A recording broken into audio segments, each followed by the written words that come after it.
Size bu videomda Sultan II. Abdülhamid'in hayatını anlatacağım.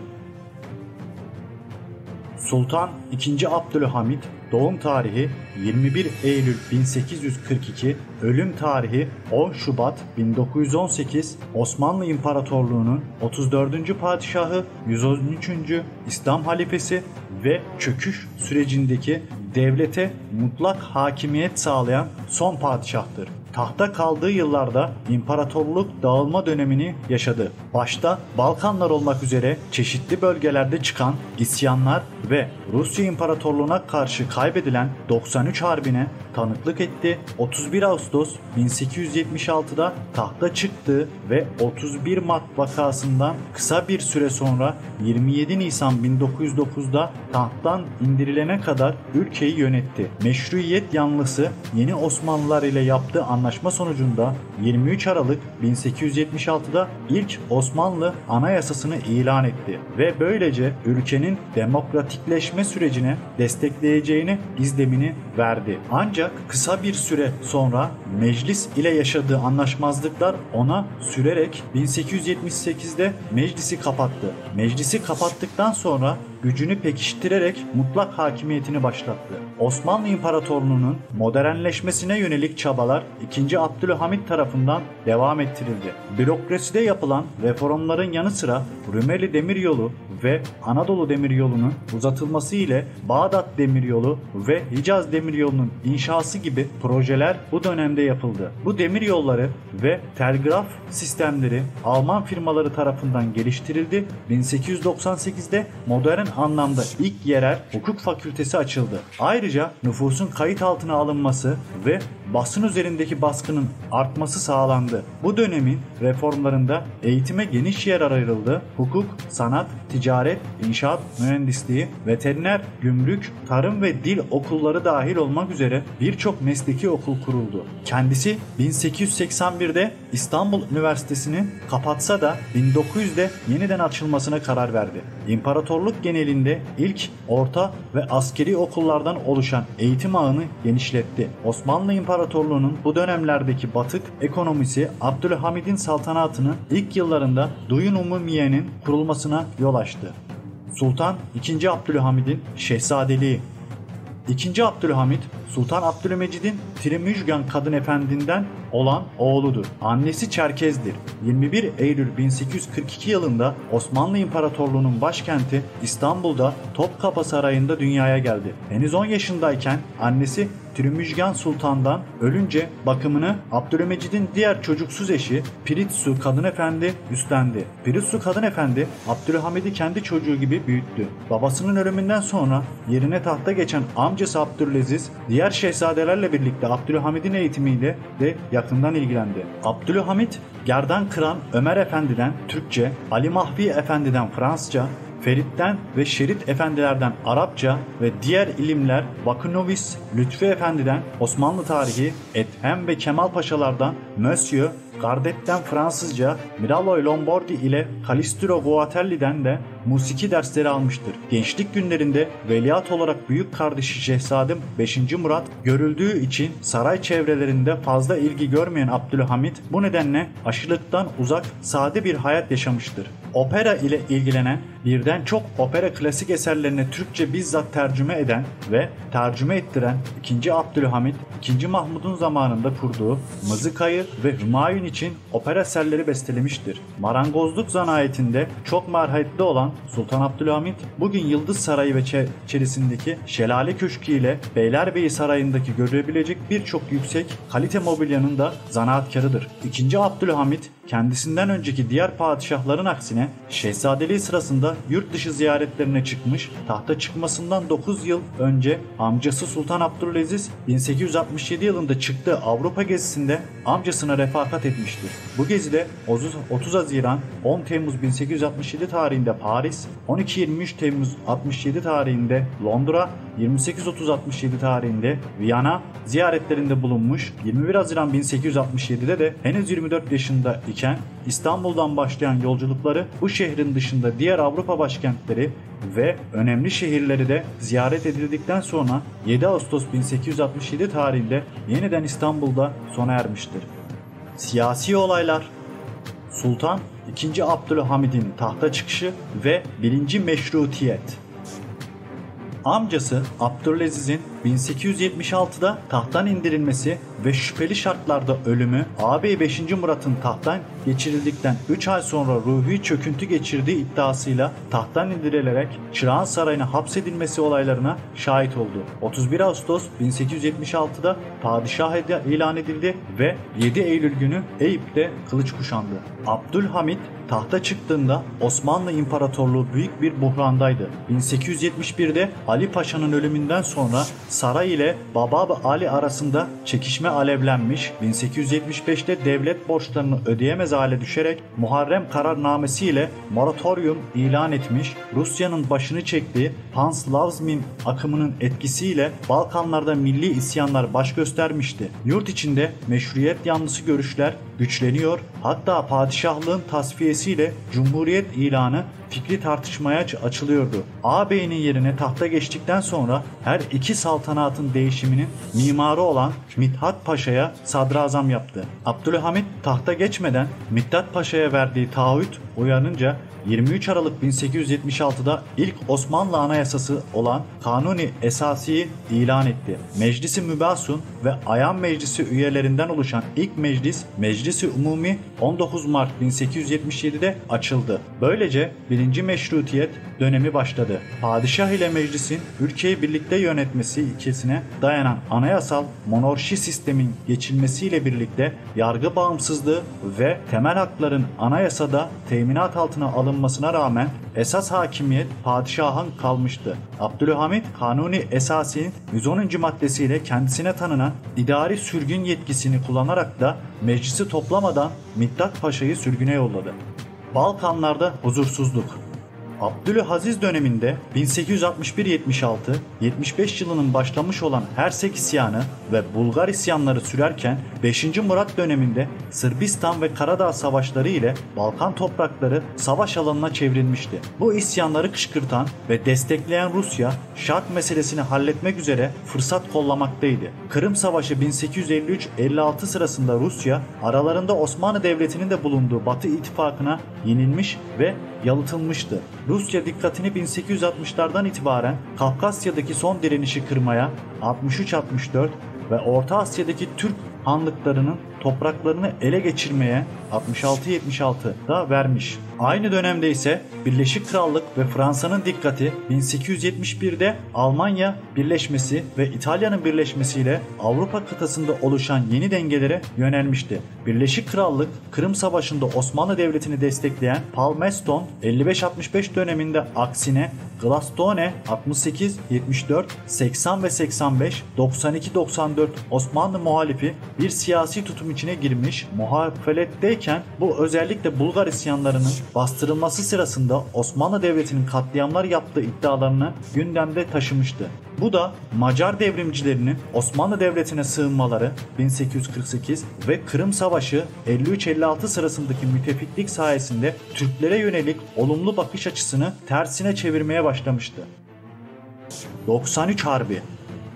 Rusya'nın Balkanlarda ıslahat için verdiği tekliflerin 12 Nisan 1877'de İbrahim Elhem Paşa hükümeti tarafından reddedilmesi üzerine 93 Harbi olarak bilinen Osmanlı-Rus Savaşı patlak verdi. Abdülhamid'in karşı olmasına rağmen Mithat Paşa, Damat Mahmut Paşa ve Redip Paşa gibi devlet adamlarının ısrarıyla gerilen savaşta Rus orduları Balkan ve Kafkas cephelerinde Osmanlı kuvvetlerini bir sıra mağlubiyete uğratarak doğuda Erzurum'u, batıda ise Bulgaristan'ı tamamı ile Trakya'nın İstanbul sularına kadarki kısmını işgal ettiler. Meclisi Mebusan'da hükümetin savaş politikalarına yönetilen ağır tentikler üzerine Abdülhamid "Ben artık Sultan Mahmud'un izinden gitmeye mecbur olacağım" diyerek Yeniçeri Ocağı'nı kapatan dedesi 2. Mahmud'un atıfta bulunup meclis 18 Şubat 1878'de tatil edildi. Takip eden 30 yıl boyunca meclisi bir daha toplantıya çağırmadı ve bu süre zarfında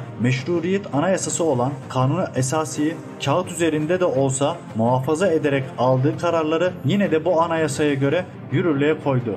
93 Harbi 3 Mart 1878'de İstanbul surları dışındaki Ayastefanos'a ve karargah kuran Rus kuvvetlerinin dikte ettiği Ayastefanos Anlaşması ile sona erdi. Anlaşmaya göre Osmanlı İmparatorluğu'na bağlı sınırları Tuna'dan Ege'ye, Trakya'dan Arnavutluk'a kadar uzanacak bağımsız bir Bulgaristan Prensliği kurulacak, Bosna Hersek iç işlerinde bağımsızlık verilecek, Sırbistan Karadağ ve Romanya tam bağımsızlığını kazanacak ve sınırları genişletilecek. Kars, Ardahan, Batum ve Doğu Bayazıt Rusya'ya verilecek, Teselya Yunanistan'a bırakılacak, Girit ve Ermenistan'da ıslahat yapılacak, Osmanlı İmparatorluğu Rusya'ya 30.000 ruble savaş tazminatı ödeyecek. Oldukça ağır şartlar içeren bu anlaşmaya Rusya'nın aşırı derecede güçlenmesinden kaygı duyan diğer Avrupa devletleri karşı çıktılar. 13 Temmuz 1878'de Ayastefanos Anlaşması'nı yerine geçen Berlin Anlaşması imzalandı.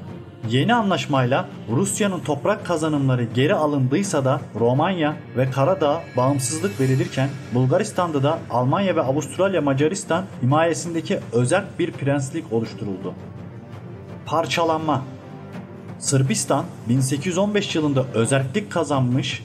Bu özerklik Ruslarla imzalanan Akarmen Anlaşması 1826 ve Edirne Anlaşması ile teyit edilmiş. 1835 yılında Sırbistan'ın ilk anayasası kabul edilmiş. 1867 yılında ise batılı ülkelerin baskısıyla Türk birliklerinin Sırbistan'daki bütün kalelerden çekilmesi üzerine Sırbistan görünüşte özerk ancak fiilen de bağımsız bir yapıya kavuşmuştu. Karadağ ise İşkodro'ya bağlı bir sancak olmakla birlikte Osmanlı hakimiyeti için askeri harekata yapılmasına lüzum görülmeyen çorak bölgede Vladika adlı yöneticiler kısmi bir özerklik yaşamakta olup 1852 yılında Rusların da desteğiyle Karadağ Prensliği adıyla bu özerkliğini resmiyete kavuşturmayı başarmışlardı. 1858-1862 yıllarında Osmanlı Karadağ Savaşları'nın sonucunda imzalanan belgelerde Karadağ'ın sınırları da belirlenmişti.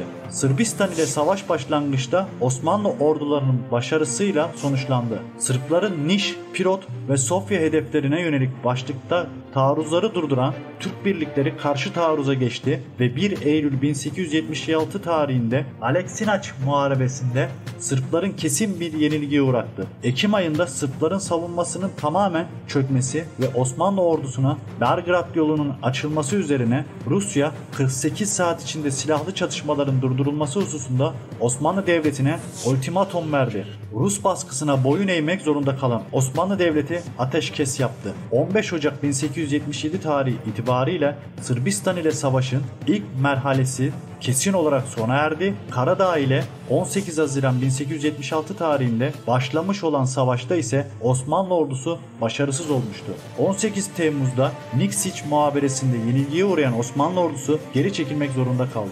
Balkanlarda ortaya çıkan buhrani çözüme kavuşturmak gayesiyle ve Osmanlı Devleti'nin Balkanlardaki eyaletlerini idari şartlarını düzenlemek üzere Avrupa ülkelerinin baskısı ile İstanbul'daki Haliç tersanelerinden 23 Aralık 1876 tarihinde Tersena Konferansı toplandı. Aynı gün meşruiyet ilan edildiyse de bunun batılı ülkelerin kararı üzerinde bir etkisi olmadı. Nitekim bu konferansta Sırbistan ve Karadağ için bağımsızlık, Bulgaristan ve Bosna Hersek içinse de özerklik kararı alındı. Osmanlı Devleti 18 Ocak 1877 tarihinde bu kararları reddedince Rusya 24 Nisan 1877 tarihinde savaş açtı.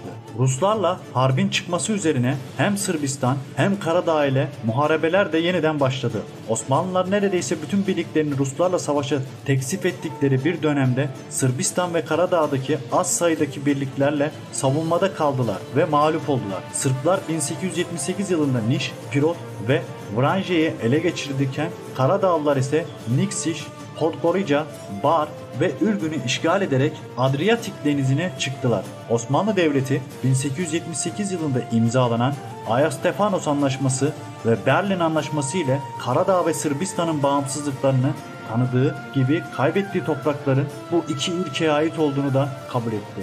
Savaş neticesinde imzalanan Berlin Anlaşması'na göre Karadağ bağımsız olmuştur. 1879'dan itibaren Karadağ'la diplomatik ilişkilerin de başladığı bu dönemde ilişkilerin de mühim bir mesafe kat edilmiştir. Balkan Savaşlarına kadar küçük sınır çatışmaları haricinde Osmanlı-Karadağ ilişkilerinde savaşsız bir dönem geçirilmiştir. Mayıs 1878'de Osmanlı Devleti'ne resmen başvurulmuş olan Birleşik Krallık, Kıbrıs'ın kendilerine verilmesi için bir anlaşma yapılması istendi. Osmanlı Dışişleri Bakanı Saffet Paşa, Birleşik Krallıkların isteklerini yumuşatmak istediyse de İngiliz elçisi gerekirse Kıbrıs'ı zorla işgal edebileceklerini söyleyerek Osmanlı'yı tehdit etti. Bu tehdidin ardından anlaşmanın en geç 3 Haziran 1878 akşamına kadar yapılması için Osmanlı'ya yönelik baskı arttırıldı. Baskılar neticesinde Osmanlı anlaşmayı kabul etti. Osmanlı Devleti ile Birleşik Krallık arasında Kıbrıs'ın yönetiminde değişiklik yapılmasını öngören anlaşma 4 Haziran 1878'de imzalandı. 7 Temmuz 1878'de İngilizlerin Kıbrıs'a asker çıkarmalarına izin veren emir çıkarıldı. Böylece 12 Temmuz 1878'de Kıbrıs'a asker çıkaran İngilizler Kıbrıs'taki Osmanlı bayrağını indirip yerine kendi bayraklarını çektiler. Böylelikle her ne kadar geçici olacağı söylense de Kıbrıs tamamen İngilizlere bırakılmış oldu. Kıbrıs'ın İngilizlere teslim edilişinden 2 yıl sonra 1880 tarihinde Altın Post Şövalyeleri tarikatı tarafından 2. Abdülhamid'e şövalyelik nişanı verilmiştir. Fransa, Osmanlı Devleti'nin içinde bulunduğu buhrandan faydalanıp bazı sınır olaylarında gerekçe göstererek Tunus konusunda harekete geçti. Fransız birlikleri 1881 yılında başlarında Tunus'a girdi. 12 Mayıs 1881 tarihinde Tunus Beyi ile Bardo Anlaşması imzalayan Fransa, Tunus'u kendi himayesine aldığını duyurdu. 2. Abdülhamit'in tutuklanma istediği Mithat Paşa ise Bardo Anlaşması'nın imzalanmasından 5 gün sonra İzmir'deki Fransız konsolosluğuna sığındı. 2. Abdülhamit de Mithat Paşa'nın teslim edilmesini istedi. 2. Abdülhamid'in bu isteğine karşı gelmek, Fransa'nın Tunus'a el koyma politikasını sekteye uğratabileceği ve geciktirebileceği için Fransa, Mithat Paşa'yı teslim etmeye karar verdi. Böylece Mithat Paşa Osmanlı hükümetine teslim oldu. Fransa'nın Mithat Paşa'yı çabuk teslim etmesi Tunus sorununda 2. Abdülhamid'in yumuşamasını sağladı. 2. Abdülhamid'in politikasındaki bu değişiklik Tunus sorununun Fransa'nın çıkarına göre gelişmesini hazırlandırmış ve Tunus'un Osmanlı'nın elinden çıkmasını kolaylaştırmıştı. 8 Haziran 1883'te Mersin Anlaşması imzalanınca Tunus Fransa'nın resmen idaresine girdi. Böylelikle Osmanlı Devleti de Tunus gibi çoğunlukla Müslümanların yaşadığı bir toprak parçasını daha kaybetmiş oldu. Mısır'da bazı çevreler yabancı müdahalesine karşı oldukça tepkiliydi. Gelişen bazı olaylar üzerine İsmail Paşa Mısırlılardan oluşan bir hükümet kurdu. Ancak İngiltere ve Fransa'nın baskısı üzerine 2. Abdülhamit tarafından görevden alındı. Mısırlılar Urabi Paşa etrafında toplanarak isyan edince İngiltere de İskenderiye'yi topa tuttu. 13 Eylül 1882'de Urabi Paşa yandaşları ile İngiliz ordusu Telekkebire'ye karşı karşıya geldi. Çarpışma neticesinde İngiltere Mısır'ı fiilen işgal etmiş oldu. Osmanlı Devleti böylece önemli bir toprak parçasını daha kaybetti. Duyunu Umumiye. Dış borçlarının içinden çıkılmaz bir hale gelmesi 1881 yılında Duyunu Umumiye'nin kurulmasına yol açtı. Duyunu Umumiye, Osmanlı'nın en büyük iki alacaklısı olan Fransız'a ve İngiltere tarafından kontrol ediliyordu. Osmanlı Devleti'nin neredeyse bütün maliyesini yönetecek duruma gelen Duyun Umumiye'nin idaresinde İngiltere, Fransa, Almanya, İtalya ve Avustralya, Macaristan temsilcileri yer alıyordu. Bazı vergilerin toplanma yetkisi Duyunu Umumiye'ye bırakıldı. Böylelikle Osmanlı Devleti iktisadi bağımsızlığını kaybetti. Duyunu Umumiye idaresinden kurulmasıyla beraber başlangıçta Osmanlı Devleti'nin borçlarının önemli bir bölümü silindiyse de 1881'den 1908 yılına kadar 12 borç sözleşmesi imzaladığı için dış borçlanmasına sürdü. Ermeni sorunu. Berlin Anlaşması, Doğu Anadolu'daki Ermenilerin Rus himayesine yönlenmelerine engel olmak amacıyla Osmanlı İmparatorluğu bu bölgedeki Ermenilerin durumunu düzeltmeye yönelik bir sıra reform yapmasını talep etti. Abdülhamit yönetiminin bu reformları ertelemesi ve bu bölgedeki Kürt aşiretlerini muhtemel bir Ermeni isyanına karşı silahlandırma yoluna gitmesi üzerine Ermeniler arasında devrimci ve milliyetçi örgütçüler güç kazandı. 1887'de Maraş'a bağlı Zeytun'da, 1891'de ise Siirt'e yakın Sason'da Ermeni devrimci örgütlerince desteklenen direniş harekatları başlatıldı. Ermenilerin ülkenin çeşitli yerlerindeki isyanlar sert bir şekilde bastırıldı. 4. Ordu Komutanı Müşir Zeki Paşa Ermeni isyanını bastırmakla görevlendirildi. Doğuda Kürt aşiret reisleri Hamidiye alaylarında adı altındaki düzensiz milis birliklerini örgütlendi. 1895 yazında bütün Anadolu taşrasında gerçekleşen kanlı olaylar genellikle Hamidiye katliamları olarak adlandırıldı ve Avrupa basınında Abdülhamit karşıtlığına sebep oldu. Çarşafın yasaklanması 1892. 2 Nisan 1892 tarihinde belden bağlanmış siyah çarşaf giyen Müslüman kadınların örtünmemiş denecek halde açık saçık bulundukları ve matem tutan Hristiyanlara benzedikleri ve güvenlik bakımından da problem yaratacağı gerekçeleriyle 2. Abdülhamit tarafından kadınların çarşaf giymesi yasaklandı. Bu yasak sadece saraya girmek isteyen kadınlara uygulanmıştır. Kuveyt'in özerklik kazanması 1899. Kuveyt Emirliği Osmanlı'ya bağlı olmakla beraber idarede bağımsız sayılabilecek bir durumdaydı. Vergi vermeyen Kuveyt'e Osmanlı Devleti tarafından tayin edilen bir kadı bulunurdu. Kuveyt Emiri Mübarek El Sabah 23 Ocak 1899 tarihinde İngilizlerle gizli bir anlaşma imzaladı. Bu anlaşmaya göre Kuveyt, İngiliz hükümetinin izni olmaksızın hiçbir ülkenin siyasi temsilcisini kabul etmeyecek, topraklarında herhangi bir parçayı İngiltere'den başka bir devlete terk etmeyecek veya kiralamayacaktı. Bunun karşılığında çeşitli yaldırımlarla ve silahla alacaktı. Bu anlaşmayı kabul edilmeyen Osmanlı ise İngilizlerle anlaşan Kuveyt emirine karşı rakibini destekledi. Almanların etkisiyle 2. Abdülhamit İbn-i Nurşid Kuveyt'e saldırılmasını emretti. 2. Abdülhamid'in bu işi yönlendiren Alman İmparatoru bu defa 2. Abdülhamid'e başvurarak askeri birliklerini geri çekmesini istedi. Bu olaydan sonra Kuveyt'teki İngiliz nüfuzu dokunulmazlık kazanmış kadar oldu. Amerika Birleşik Devletleri ve Filipinler 1899. 1899'da ABD Dışişleri Bakanı John Hyde, ABD'nin Osmanlı Büyükelçisi Oscar Stratus'tan Sultan II. Abdülhamid'e Filipinler'deki Sulu Sultanlığı'nda yaşayan Müslüman Tausug halkını Amerikan egemenliği ve askeri yönetimine itaat etmesi için halife olarak buyruk vermesi talebinde bulunmasını istedi. Abdülhamid Stratus'un talebini kabul etti ve Mekke üzerinden Sulu'ya gönderilen mektubu yazdı. Sonuç olarak Sulu Müslümanları isyancılara katılmayı reddettiler ve kendilerine ordumuzun kontrolü altına aldılar. Böylece Amerikan egemenliğini tanıdılar. Theodor Herzl ile görüşmesi. Yahudilerin Filistin'e yerleştirilmesini amaçlayan Siyonist lider Theodor Herzl 17 Mayıs 1901 tarihinde 2. Abdülhamit ile görüştü. Bu görüşmede Herzl bir Mecidiye nişanını verdi. 2. Abdülhamit ile görüşmesinden sonra konu hakkında Daily Mail gazetesine mülakat veren Herzl görüşmeden duyduğu memnuniyeti vurgulayıp Yahudilerin 2. Abdülhamit'ten daha iyi bir dostu ve seveni olmadığını ifade etti. 2. Abdülhamit belirli bir yerde toplu halde olmamak şartıyla Yahudilerin Osmanlı topraklarına gelmelerini kabul etti ancak Filistin'e yerleşim konusunda bir adım atmadı. Herzl asıl isteği ise Yahudilerin doğrudan Filistin'e yerleşmesini sağlamak idi. Bunun karşılığında da Osmanlı borçlarının önemli bir kısmını ödeyecekti. 2. Abdülhamit Yahudilerin dağınık bir şekilde Mezopotamya'dan yerleşmelerini teklif etti. Ancak bu teklif Herzl tarafından kabul edilmedi çünkü Herzl ilave yerleşim yeri olarak Filistin, Hayfa ve çevresini istemekteydi. Konu hakkında Osmanlı arşivlerinde bulunan belgeler 2. Abdülhamid'in Herzl'in huzurunda kovulmadığını ve padişahın Yahudilerin yerleşimi için Mezopotamya teklifini gösterdiğini göstermektedir. Rus konsolosu Rostovski'nin öldürülüşü. 8 Ağustos 1903 tarihinde Manastır'da üzerinde resmi kıyafet olmadan gezen Rus konsolosu Rostovski, karakol önündeki Osmanlı askerlerinin kendisini selamladığını fark edince elindeki kamçı ile hiddetli bir şekilde nöbet tutan askerlere yaklaşıp kendisini neden selamlamadığını sordu. Türk kaynaklarının belirttiği üzere Rus konsolos elindeki kamçı ile Osmanlı askerini vurdu. Konsolosun dilini anlamayan ve azarlanan nöbetçi Osmanlı askeri tüfeğiyle ateş ederek Rus konsolosu Rostovski'ni orada öldürdü. Yaşanan bu olay 2. Abdülhamid'in endişelendirince sert tedbirlere başvuruldu ve Osmanlı askeri Halim yargılandı.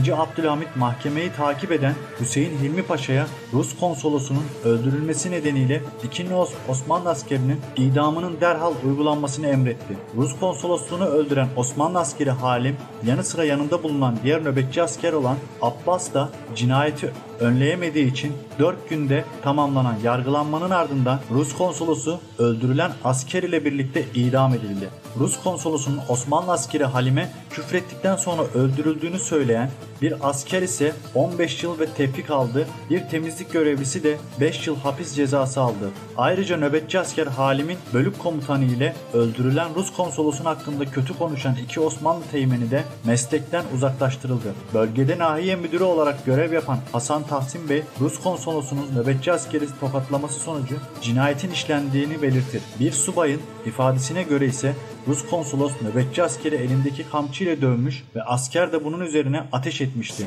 Manastır, Rus konsolosu Alexander Rostovoyski'nin öldürülmesinin ardından Rusya, İğneada'da açıklarında donanma göndererek Osmanlı Devleti'ne ultimatum verdi.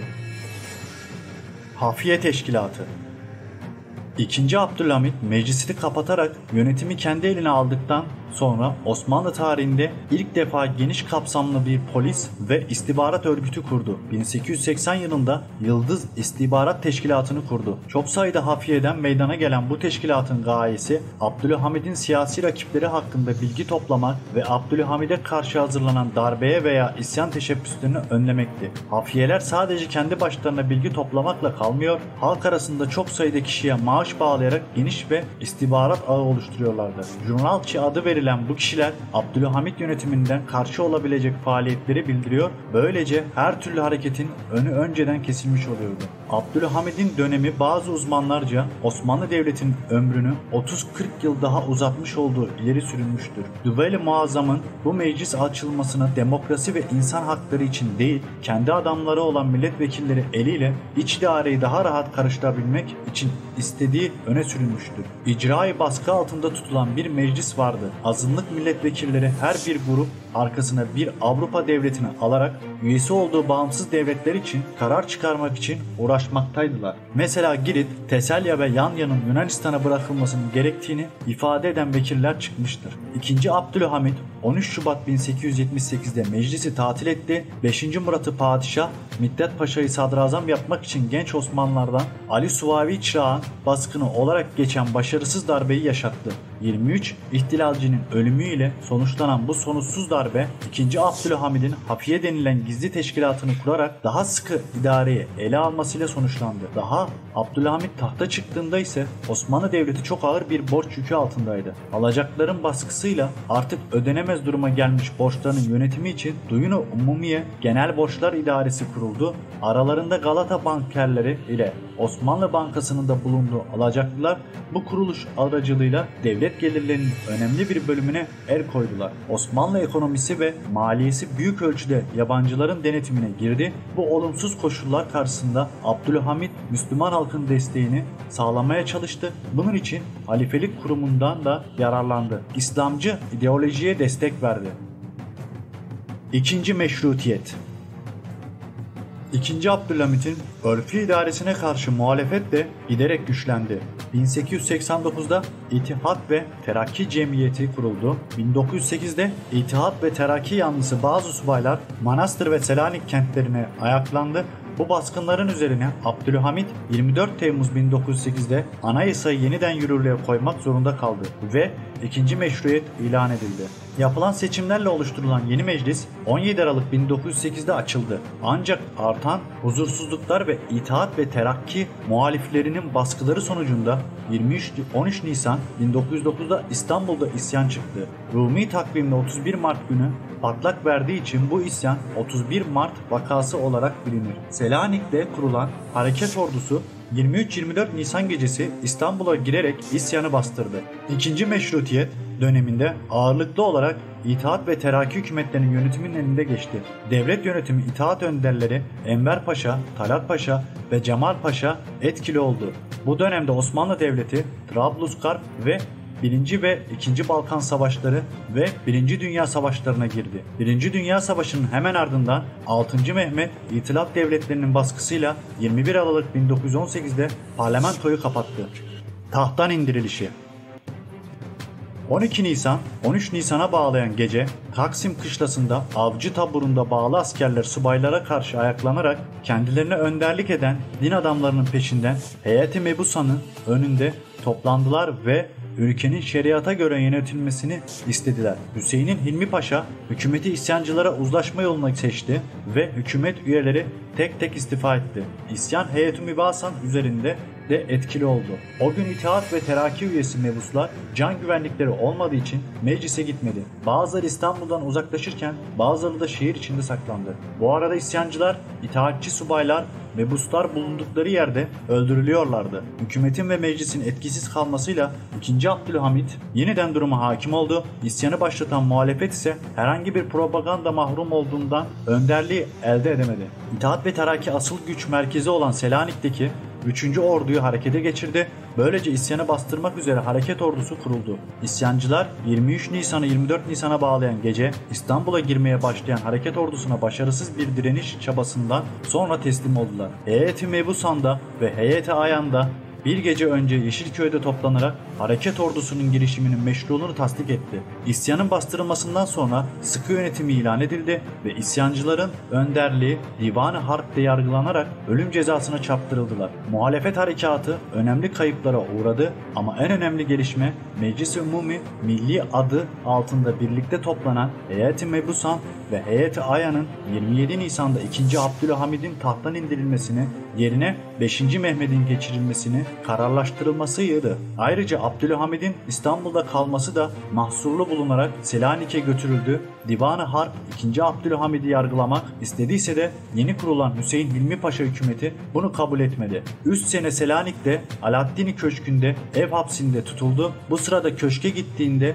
yatacak yatak bulamaması gibi sıkıntılar karşılaştı. 2. Abdülhamid 1912'de İstanbul'daki Beylerbeyi Sarayı'na getirildi. 10 Şubat 1918'de İstanbul'da öldü. Mezarı büyük babası için divan yolunda yaptırılmış Sultan II. Mahmut Türbesi'nde bulunmaktadır. Kişiliği, fiziki görünüşü ve şahsiyeti. Abdülhamid uzunca boylu, esmerce tenli, uzunca burunlu, ela gözlü, hafif kıvırcık sakallıydı. Zeka ve hafızasının güçlü olduğu, açık bir tarzda konuştuğu, kendisine anlatılanları uzun müddet sabırla dinlediği söylenen Abdülhamid oldukça dindar bir insandı. Kızı Ayşe Sultan babasının dindarlığını şöyle anlatmıştır. Babam doğru ve tam dini iktidara sahip bir Müslümandan başka biri değildi. 5 vakit namazını kılar, Kur'an-ı Kerim okurdu. Daima camilere devam ettiğini, Ramazanlarda Süleymaniye Camii'nde namaz kıldığını, o zamanlar camide açılan sergilerden alışveriş ettiğini hikaye tarzında anlatırdı. Babam herkesin namaz kılmasını, camilerden devam edilmesini çok isterdi. Sarayın hususi bahçesinde 5 vakit ezan-ı Muhammedi okunurdu. Babamın bir sözü de vardı. Din ve fen, bu ikisine de ittifak etmek caiz olduğunu söylerdi. Günde muntazam 15-16 saat çalıştığı söylenmektedir. Çalışma saatleri dışında hobi olarak marangozlukla uğraşırdı. Gençliğinde binicilik, yüzme, atçılık, güreş gibi sporlar yaptı. Tiyatro ve operaya ilgi duyardı. Yıldız Sarayı'nda yaptırdığı tiyatroda çeşitli oyun ve operaları hususi olarak getirir ve ailesiyle birlikte seyrederdi. Gerçekleştirdiği projeler: Ordu ve donanma.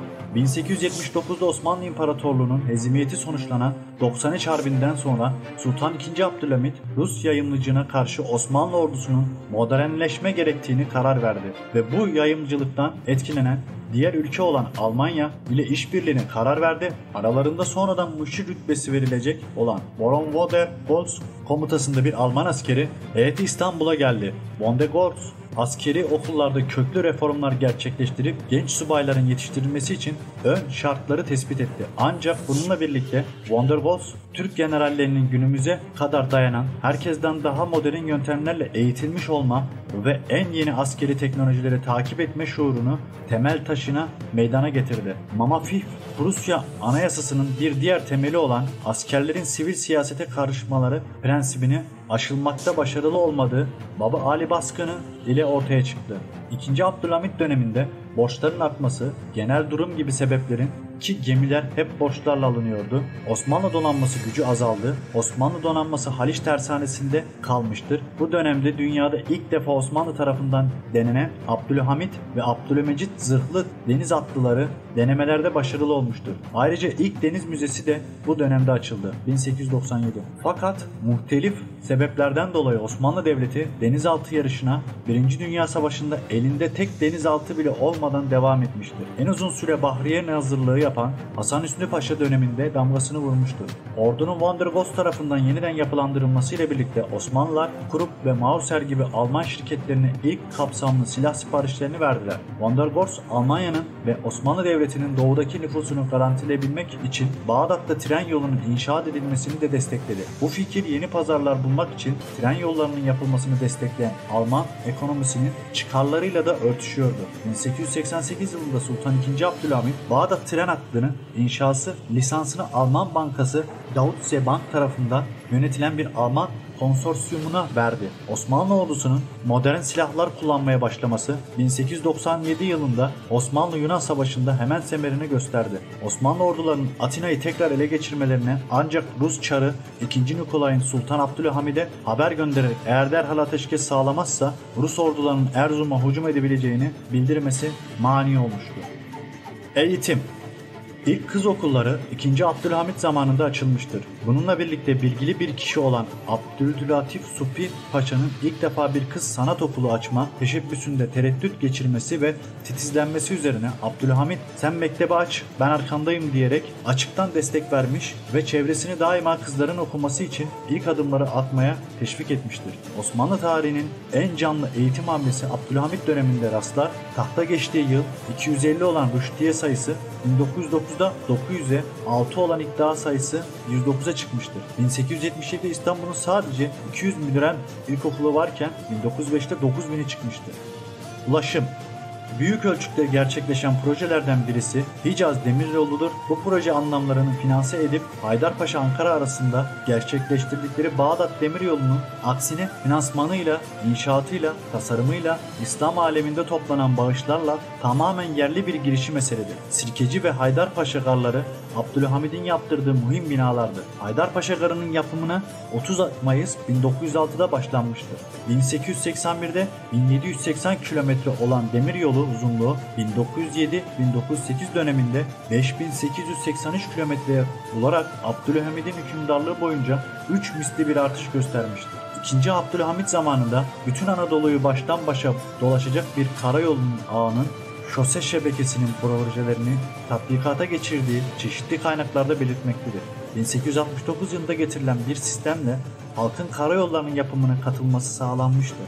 Buna göre 16-60 yaş arası erkek nüfus ile her hanenin sahip olduğu yük ve araba hayvanları senede 4 gün yol inşasında çalışacaktı. Bu sayede inşaatın hızla bitirilmesi sağlanmıştır. Gümüşhane Bayburt, Erzurum Doğu Bayazıt, İran Karayolu 1879'da haricinde 12.000 kilometrelik bir güzergaha sahip Samsun Bağdat Şosesi 1895 yılına kadar tamamlanmıştı. Açılan yollar Samsun'a göcü başlatmış ve bu şehrin önemli ölçüde büyümesi Abdülhamit döneminde olmuştur. Bursa için de durum böyledir. Hem şehir içi hem de şehirler arası yollar Bursa yeniden bölgenin önemli bir karayolu kavşağı haline gelmiştir. Haberleşme. İlk olarak 1877'de Posta Telgraf Teşkilatı konuya dahi etkinlik kazandırmak için aynı isimli bakkalık haline getirildi. Ayrıca 27 Haziran'da 1900'de Posta Telgraf Teşkilatı'nın ilk defa bir havale kalemi devreye sokulmuş, 30 Mayıs 1901'de şehir postaları kurulmuş, 30 Ağustos 1901'de ise postaların yerine daha hızlı ulaşabilmesi için demir yolları, o zamanki adı Şark Şimenderferleri şirketleriyle özel bir anlaşma yapılmıştır. Telefon ise Avrupa'da kullanılmaya başladığı tarihten 1876 sadece 5 sene sonra yani 1881'de İstanbul'a getirilmiştir ve sınırlı da olsa istifadeye sunulmuştur. Telgraf hatları ile döşenmesine onun zamanında hız verilmiş, hatta bu hatların her birinde meteorolojik gözlemler yapılması için talimat verilmiştir. Böylece telgraf hatlarının yaygınlaşmasıyla birlikte hatların ulaştığı noktalardaki hava durumunun merkeze bildirilmesi imkan tayiline girmekte. Böylece bu çabalar çağdaş hava durumu raporlarımızın başlangıcı oluşturmaktadır. Sağlık. 1899 yılında halen faaliyette olan Şişli Etbal Hastanesi'ni kurdu. Gerçekleştiremediği projeler. 2. Abdülhamit 20. yüzyılın başlarında İstanbul'da Halice dehası Boğaziçi'ne birer köprü yaptırmayı düşünüyordu. Bunun için projeler hazırlattı. Ferdinand Arnaudin 1845-1924 adlı Fransız mimarın 1900 tarihinde bir Boğaziçi demiryolu Kumpanyası'nın 2 Boğaz Köprüsü projesi gerçekleştirilmemiş olsa da en azından belgeleri, çizimleri, resimleri bulunmaktadır. Gerçekleşmeyen ama projesi çizildikten fizibilitesi çıkartılan ve ihalesi yapılarak inşasına başlanan projelerden birisi de Yemen Demiryolu'dur. Raporu 1898'de o zamanlar Yemen valisi olan, sonradan sadrazam olan Hüseyin Hilmi Paşa'ya verilmiş, 1913 yılında inşası başlatılmıştır. Ancak İtalyan kuvvetlerinin Yemen'deki Cibana limanı topa tutmasıyla çalışmalar durmuş ve proje iptal edilmiştir. Sultan II. Abdülhamid'in ailesi. Eşleri. Kızı Ayşe Sultan'a göre babasının 2. Abdülhamid'in 13 eşi olmuştur. Bazı kaynaklara göre ise bu sayı 16'dır. Kadın efendileri. 1. Nazikade Kadın Efendi, Baş Kadın Efendi. 2. Bedri Felek Kadın Efendi, 2. Kadın Efendi. 3. Safinas Nerefsun, 2. Kadın Efendi. 4. Bidar Kadın Efendi, 2. Kadın Efendi. 5. Dilpesef Kadın Efendi, 3. Kadın Efendi. 6. Mezide Mestan, 3. Kadın Efendi. 7. Emselanur Kadın Efendi, 3. Kadın Efendi. 8. Müşrifika Kadın Efendi, 4. Kadın Efendi. İkballeri. 1. Satkar Hanım Baş İkbal. 2. Peyveste Hanım 2. İkbal. 3. Fatma Pesent Hanım 3. İkbal. 4. Behice Hanım 4. İkbal.